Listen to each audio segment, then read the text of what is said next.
On this episode of the Big Red Kitchen Show, we've got former Husker football player Michael Green. On today's episode, we're going to be talking about the difference between a white potato and a red potato, or a russet or a red skin. That's going to go great in our slow cooker soup recipe. Plus, we have got a wonderful drink that is going to be the perfect wrap up to any meal. So sit back, relax, and enjoy the show. The Big Red Kitchen Show is brought to you by Salt Restaurant, Wren's Display, the Pampered Chef products provided by Teresa Brown, Sea of Red Wine, DeFord Family Dental, Dr. Kathy DeFord, Rotella's Bakery, Just Good Meats, Quality Mark Home Repair and Remodeling, Waddell and Reed Financial Advisors, East Bark Media, D. Tendenza Food Styling and Photography.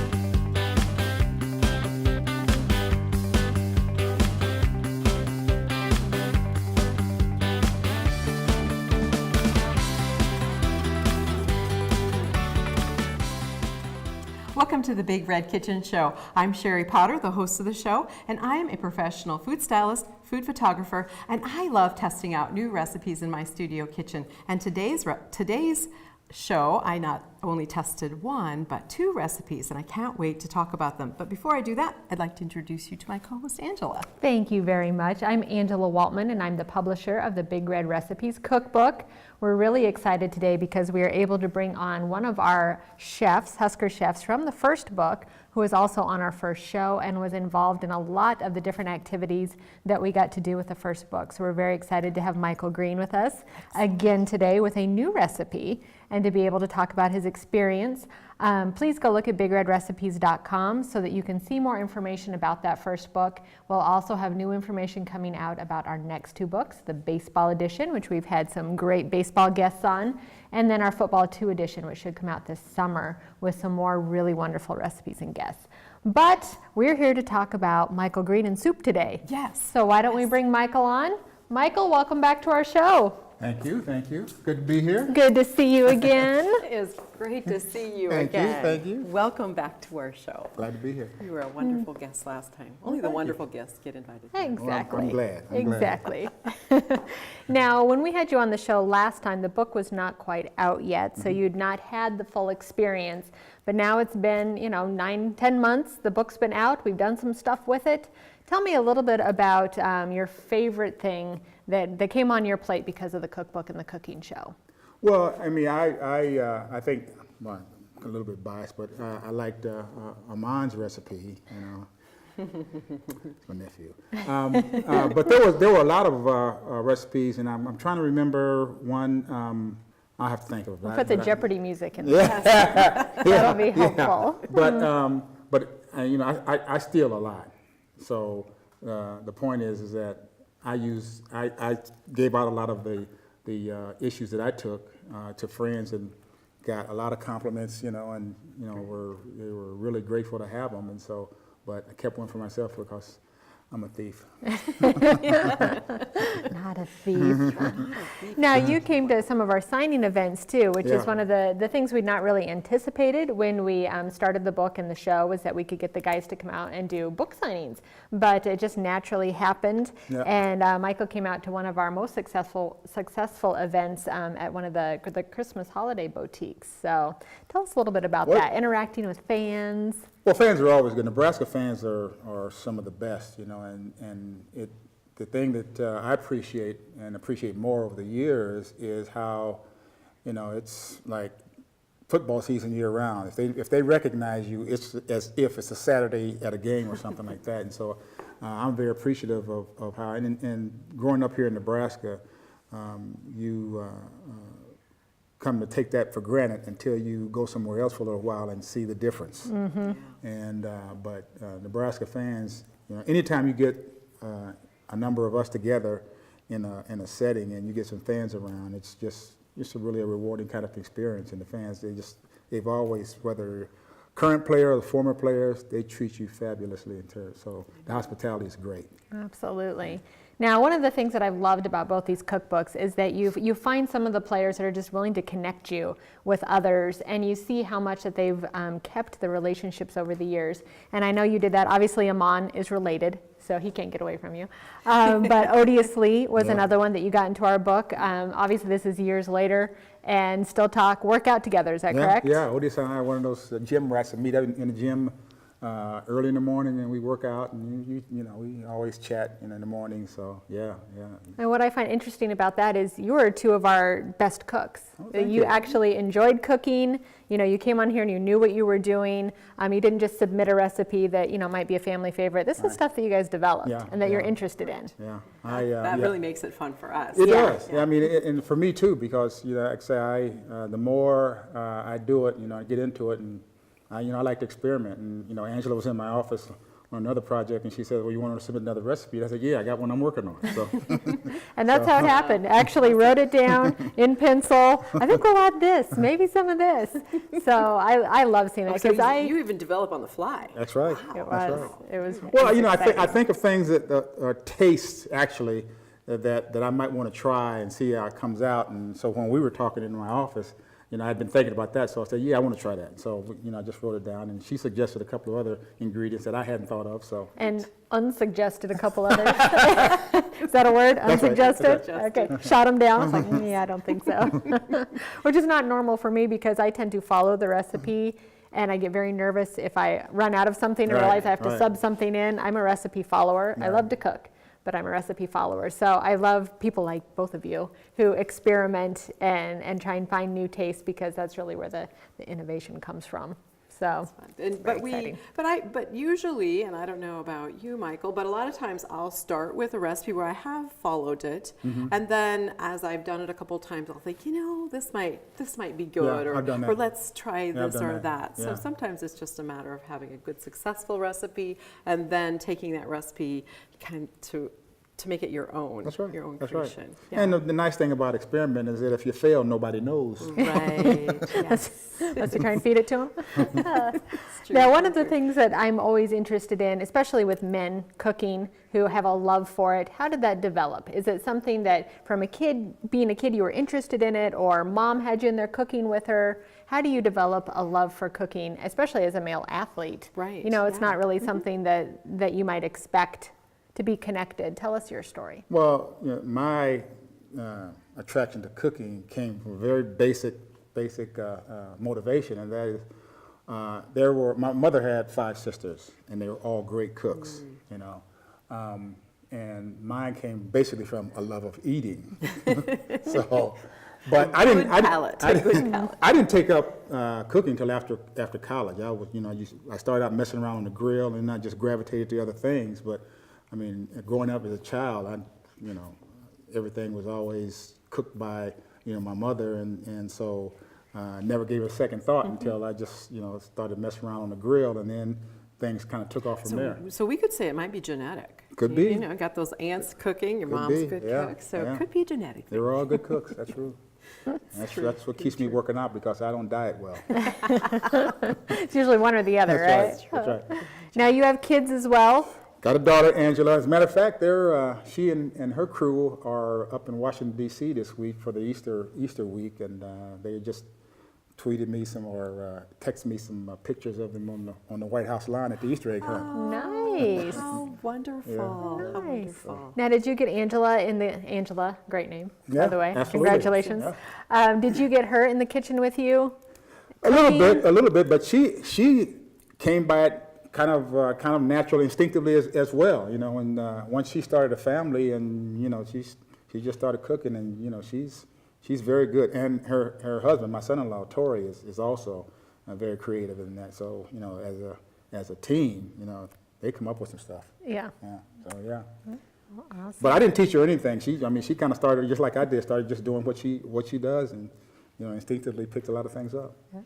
Now, one of the questions I've asked, some other guests is, if you could cook a dish for anyone in the NFL or even on the collegiate level, who would you cook a dish for? Who would you like to cook something for? If you have them over for dinner.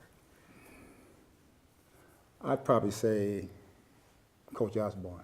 Coach Osborne. Oh, that would be a sweet meal, wouldn't it? Well, what I do is you know, and he's probably kind of past this kind of heavy eating now, because you know he had some issues back a few years back. But one of the things I always like to cook for guests is my Kansas City ribs.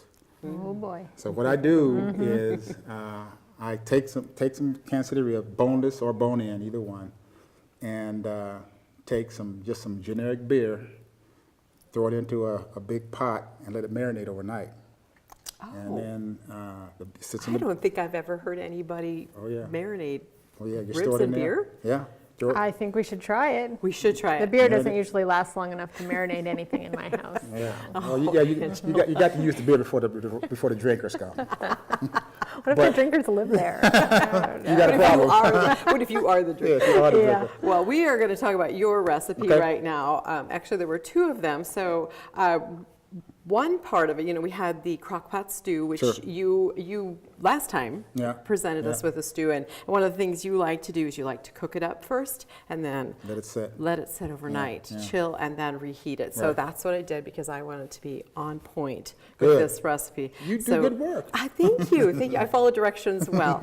But the other part of the recipe is I love bread, and so Yeah, it I had do too. this wonderful bread. Yeah, I do too. And you know, I don't know where you got that recipe, but we are going to have you put that together for us, so our guests at home can see just how Surprised you with that one. yummy your bread recipe is. I know you thought we were going to talk about stew, and we will talk about that. But this particular recipe has some yummy things in it. We've got Parmesan cheese, right? Shredded Parmesan cheese. Butter. Butter. Yeah. Cheese and butter. Cheese I and like it butter, already. And a little chopped parsley. I got that all taken care of for you. And my favorite part is this. The garlic, the roasted garlic. So, you know, a lot of people are a little scared of roasting garlic, but it's really quite simple, right? Wouldn't it you is. It is. agree? Yeah, yeah. You said to just throw it in the oven for 30 minutes with a little olive oil on it, and that's it. So I'm going to have you start and put this together for us. The first thing I want you to show our guests is what do you do? Now you got all that garlic in there. How do you get that out of there? You're telling me? You're asking me? Well, I am asking you because it's your recipe. Well, you just so peel it. You just peel it off. Yeah. Well, I wasn't quite so fancy. I just took my hand and squeezed it right out You of can there. squeeze it right out of there. Yeah. After you roast it like that, it really takes on a different It does. consistency. It's more Yeah, pungent. It's actually less. Yeah. It's quite more, a bit It's more mellow. buttery Yeah. and kind of almost a nutty flavor. But just kind of pull those away, and you just squeeze those yummy little cloves right out of there, and they are just delicious, just like that. Good enough. Okay. Perfect. That's good. Perfect. And you know what? How about here? I'm going to have you have Yeah, these you- here, you- right here ready now for I'm you. gonna, now I'm going to smell like garlic. Smell like There garlic. we go. Two, Angela. Keep the werewolves Thank you. away. That's right. Smell like a little garlic. So then, after you put your garlic in, you're supposed to mix all these ingredients together, and you turn it into this wonderful spread. yeah. Like a Paste. paste. So I've got the butter softened up for you, so you can add that. All right. And a couple little tools there. And I think You get that's fancy here, don't you? Oh, yeah. yeah. Well, we want our and that's it was a one stick, so you can use that whole thing. All right. I know it's I kind didn't of know how much that was. That's Throw a whole, the that's butter a on whole there. stick of butter. Butter This never is killed me not one. a low-calorie recipe. Would No, you? this- no, and this- and that's a whole cup of Parmesan cheese, so you can throw that whole He's thing trying to in make there. it look pretty, Sherry. I know he is. He's interrupting the flow here. I know. He really is interrupting the agenda flow. going. And you just mix that all together, nice, and you make it into just a nice little paste. And then you spread that on your. Well, it's supposed to be on French bread, but when I went to the store, I know They don't have any French bread. well, sometimes they don't, but you know, I'm kind of selfish about my bread. And I know one of our sponsors is Rotella, and they have these heavy hearth rolls that I thought, Yeah, well, those are good. then you don't Those are have to good. share or pull it apart. You can just slice these Love open. those rolls. Right, and then put them in under your broiler and broil them off. So basically, everybody gets their own special roll. Perfect. So it works out Now nicely. we know not to take the Yeah. rolls from Sherry. No, I I'm used gonna to- throw that in there. Go I used to ahead. work with a gentleman friend. He was from Texas, and and he was a big bread guy, and every meal he ate bread, you know. And Was he a large man? no, matter of fact, he wasn't. You know, Except kind of different skinny, metabolisms. kind of skinny, wispy guy. Okay, then I'm going to have you cut this. You said you're supposed to cut it horizontally, so I'll just have you go ahead. That's a little bit too fancy. I just like whack it right down the middle. Just whack it. I do read the recipes, so at least you know that I'm listening. Just We come never up. doubted it. See, and then you got one side for the real bread lover, and one side wants some One garlic side. and cheese, right? That was, That was an accident? That was an You're accident. supposed to say that was on purpose. Okay. All right, and then basically you just slather those slices with your mixture. And this is a really garlicky recipe. A lot of the times when you see garlic bread, they tell you either to use garlic salt or just to take the cloves and rub them on there. Right, but this one we're roasting it and putting actually- it right on there, which I love because I love garlic. It's actually extremely good for you, as long as you don't have a hot date that night. Yeah, I right. would say go with Right. this. It's really true. But you can see how easy that was, just to put that all together. So Michael, thank you for that. But Then you toast it. and you toast it. You toast it off. Well, something else that's the base for one of your recipes are the potatoes, and I talked about this in the intro. And a lot of people don't know there's a difference between potatoes, a red potato and a russet potato.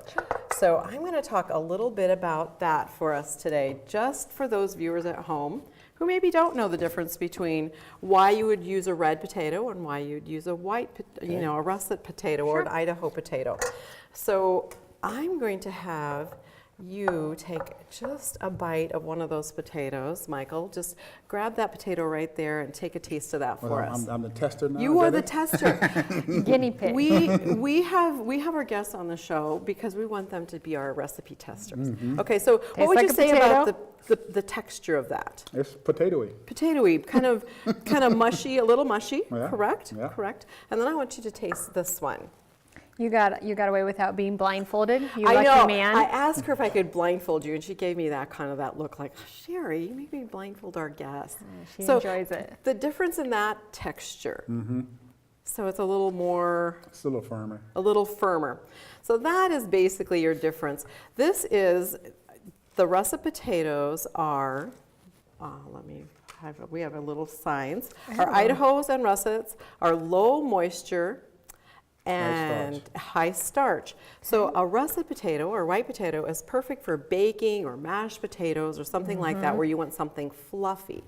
Now the other potato is our red skin potato. And what would you say that is? It's Moderate moisture, moderate starch. moderate starch. So you want to use that when you're making something that you don't want to fall apart when you put it in a recipe, especially like a crock pot stew Right. Yeah. or potato salad or, even your casseroles. So then I would think your sweet potato, would that fall even further on the side of Yes. lower starch? Correct. So correct. for our carb conscious friends, do these have more carbs than a red potato because they're higher starch, They or are. pretty similar? These are actually similar nutritionally, but it's just more Just the texture. for the texture and Okay. for what you're using them for. But I just thought maybe our guests at home, and especially since we like to gear this show for the guys out there, and we want them Absolutely. to know what to do. So if they're going out getting potatoes for something that they're fixing at home, red potatoes stay nicely together, and you would want to use those for potato How salad. about a Yukon Gold? They actually fall in with the red potatoes. That would be Yeah. my guess. Yep. But before we go on more about potatoes, we're I gonna. love potatoes. I know. Let's talk about a drink. I also love drinks. So today we've got a good one that I'm sure to mess up, which we all love. Angela, you can do it. You can do this. I think I can't, but it's going to be good regardless because it is another salt recipe. This came from Brittany. Is this going to be one of those that should be made up in mass quantities again? Exactly. We're just giving you a little tasting, so we want you to be able to get out of Cool. the studio in one piece, is what we're hoping. This is the salt old fashioned. So basically, there's a lot of ingredients in here, but don't be scared because it's relatively easy to put together if you follow the directions, which I did not. You did, So if you yes. follow the But directions. the directions are pretty easy though. Yes, Right. they really are. So you're going to get some Jim Beam, which I've already put in there. 2.5 ounces of Jim Beam. Single barrel is what salt suggests. Then we've got some, I can't even pronounce this word, Angostura bitters. Is that correct? That is correct. Okay, yes. we've got some of those, as well as some orange Angostura bitters. And that's just a little tiny bit. And they're very, very pungent, but we're not putting much in there. So it just gives it a little bit of a tang. Then we've got some club soda and some granulated sugar to take the tang off of those ingredients. And then, Low-cal drink. exactly. So what we're going to do is put in some slices of fresh orange. So it's almost starting to look like a sangria, but it's not going to taste like a sangria. And some cherries there, and it says to muddle these. So we're just going to kind of do this to release the flavors out of those. I think I'm doing a poor job here. I think I'm just stirring is really what I'm doing. But muddle that around so those flavors come out. Then we're going to go ahead with our ice. Why don't you put the ice in there, Michael? Thank you. I always fill the ice. I'm going to make the guests do it. It's not just me. See, you trapped me. You didn't know what you were getting into today, I did know. you? When you came Inferior utensils. You know? Yes. And now since we've already stirred and muddled, we're not going to shake this drink. We're just going to strain it out into our glasses. So, and old fashions are really good for, after a long, hard day, you see people with their scotches or their brandies. So Right. it's really kind of one of those drinks.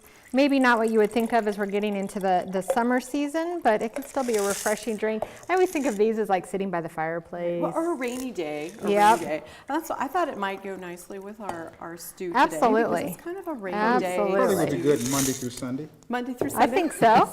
A couple extra on Tuesday, huh?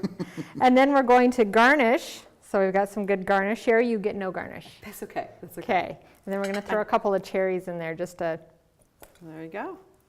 yeah? Perfect. You look worried. Okay. No. Well, Let's give this a whirl. Okay, I'm taking this off. It's going to fly out. Yeah, that's what I thought. it's a little too. hard to drink them with the mud. Whew. Well, that's Yeah. stout. That's a good sipper. That will That- take that care is- of that'll a warm bad you- day right there. That will warm you up on. But again, Absolutely. that's one you would want to make in mass quantities with my crowd. Oh, boy. Then you better have a place for him to spend the night. That's Because, whew. Uber.